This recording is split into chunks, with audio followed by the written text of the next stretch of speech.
4.5 సంవత్సరాల కాలంగా ఆడుకుంటున్న జనాలతో ఆడుకుంటున్న నువ్వు ఈ రోజు బయటికి వాళ్ళు బాధ భరించలేక నువ్వు కేసులు పెడతావని స్కీములు తీసేస్తావని ఇన్ని రోజులు భరించి ఉండొచ్చు. కానీ ఈ రోజు ఆ కడుపు మంట భరించలేక వాళ్ళ కష్టాలను భరించలేక ఈ రోజు బయటకు వచ్చి నీ మీద నిరసన తెలియజేస్తా ఉంటే అవన్నీ పక్కన పెట్టేసి దా క్రికెట్ బ్యాట్ పట్రా, హాకీ బ్యాట్ పట్రా, ఆడుకుందాం అని చెప్పి మాట్లాడుతున్నావు. ఓకే, మాట్లాడు.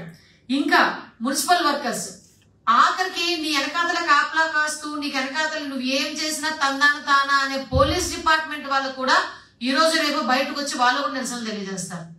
కనీసం వాళ్ళకి ఇచ్చే టీఏడిఏలు కూడా వాళ్ళ జీపీఎఫ్లు కూడా వాళ్ళ ఖాతాల్లో పడకుండా వాళ్ళకి వచ్చి ఇంక్రిమెంట్లు లేకుండా వాళ్ళ తాలూకు టీఏడిఏలు లేకుండా వాళ్ళు ఎన్ని రకాలుగా ఇబ్బందులు పెడుతున్నావు. పోలీస్ డిపార్ట్మెంట్ వాళ్ళు కదిలిస్తే కన్నీళ్లు పెట్టుకునే పరిస్థితులు ఈరోజు పోలీస్ డిపార్ట్మెంట్ ఉంది.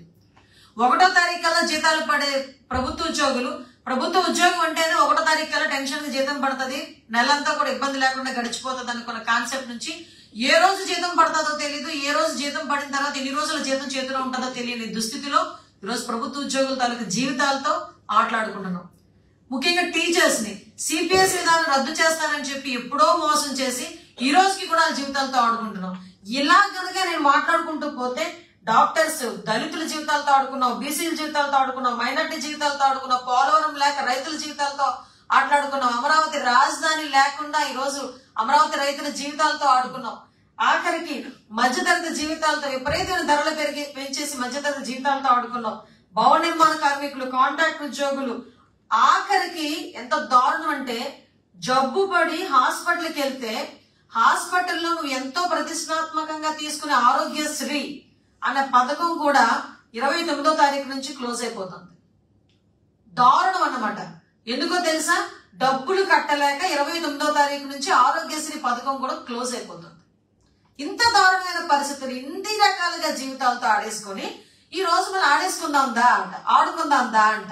దానికి చాలా ప్రెస్టీజియస్ గా నిన్న ఎమ్మెల్యేలు, మంత్రులు, జగన్మోహన్ రెడ్డి బయటకు వచ్చి ఆఖరికి రోజారెడ్డి గారికి క్రికెట్ ఎలా ఆడాలో కూడా నేర్పించేస్తున్నాడు ఈయన. అంటే అఫ్ కోర్స్ ఇప్పటి వరకు కూడా ఎలా జీవితాలతో ఆడుకోవాలన్నది నీ అంత ఆట ప్రావీణ్యత ఇంకెవరికి ఉండదు. నిజంగా నీకు క్రీడల మీద అంత అభిమానం ఉండుంటే 4.5 సంవత్సరాల్లో ఏం చేసావు? మనోడు మనం అనుకోవచ్చు, యాక్చువల్ గా చాలా మంది క్రీడాకారులు కూడా అతను ప్రోత్సహించాడండో. ఎవరో తెలుసా?